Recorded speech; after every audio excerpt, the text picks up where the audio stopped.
House Leader, third party. Thank you, Honourable Speaker. On Tuesday this week, government tabled a bill to legislate 5 days paid leave for survivors of domestic or sexualized violence.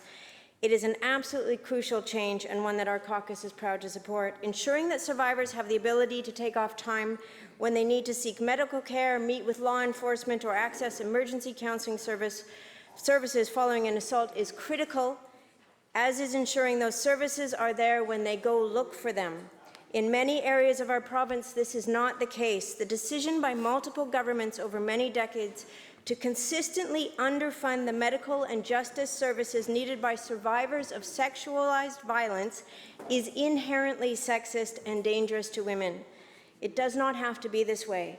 As we raised the question in question period on Monday, BC is home to an integrated clinic that offers medical, police, and counselling services in one location and is a model that has proven, both medically and fiscally, to provide better care at a lower cost. All communities deserve this level of support. Through you, Honourable Speaker, my question is to either the Minister of Health or the Minister of Public Safety and Solicitor General. Given the overlap and intersection between health and justice in cases of sexualized violence, which one of you is taking responsibility for ensuring these specialized services are available to survivors when they leave work to look for them? Government House Leader, Solicitor General and Minister of Public Safety.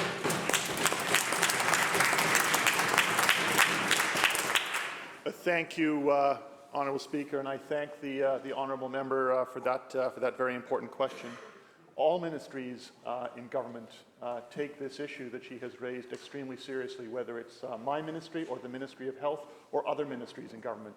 That's why I can tell you that in terms of the work that my ministry does around sexualized violence, we're spending right now more than $37 million a year to more than 400 agencies providing services right across the province.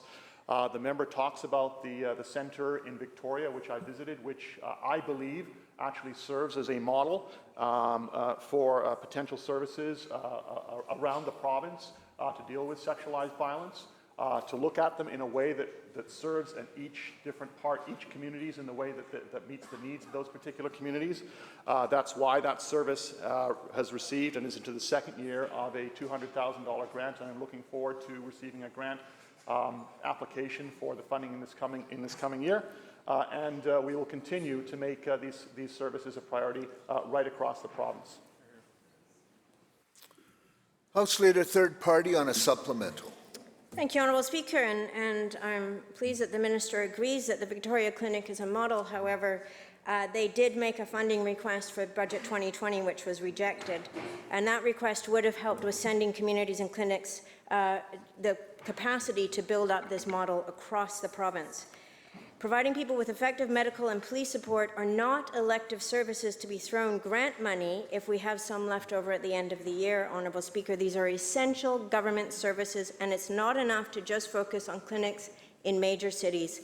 People are assaulted in literally every community in the province, and we cannot pretend that these rates aren't impacted by government's priorities.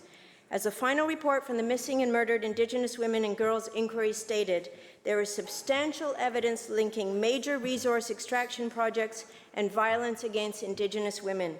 This government can find billions of dollars to subsidize these projects, and yet when we need the millions to respond to the consequences, they aren't there. Through you, Honourable Speaker, my question is to the Minister of Public Safety and Solicitor General. How much will it take to get funding to these clinics around the province, and which minister will stand up and fight for this? Government House Leader, Minister of Public Safety and Solicitor General. Thank you, Honourable Speaker. As I said a moment ago, each ministry in government takes these issues extremely seriously, and as I outlined, that's why funding has been increased in budget since we became office. That's why an additional $5 million each year and an additional $3 million on top of that funding is in place in this year's budget.